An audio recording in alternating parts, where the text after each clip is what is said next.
মাকে ছেড়ে বিয়ে করলো বাবা। কাঞ্চনের নতুন বিয়ে নিয়ে কি বলছে ছেলে ওশ? বিস্তারিত জানতে ভিডিওটি শেষ পর্যন্ত দেখুন। 14 ফেব্রুয়ারি আইনত শ্রীময়ীকে স্ত্রীর মর্যাদা দিয়েছে কাঞ্চন মল্লিক। কাঞ্চনের বিয়ে নিয়ে কি বলছে ছেলে ওশ? এটুকু বয়সী বাবা মায়ের সম্পর্কে টানা পোড়েন দেখেছেন ওশ।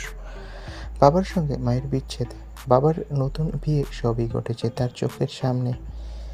জ্ঞান বাবা মাকে একসঙ্গে সংসার করতে দেখেনি যে ডিভোর্সের সময় সে চেয়েছিল মাই যেন তার কাস্টাডি পায়, মায়ের কাছেই থাকতে চেয়েছিল সে। জীবনের এই নতুন মোড়ে মায়ের পাশে দাঁড়িয়েছে ছোট্ট ওশ।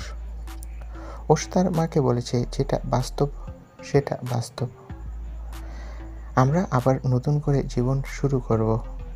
তবে বাবার প্রতি কিন্তু কোনো রাগ বা ঘৃণা জমেনি ছেলের।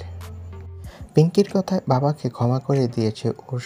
পিঙ্কি আরও জানিয়েছে আদালতে ছেলের কাস্টডি পেতে চাননি কাঞ্চন, তবে ছেলের দেখভালের জন্য তিনি 56 লক্ষ টাকা দিয়েছেন পিঙ্কিকে।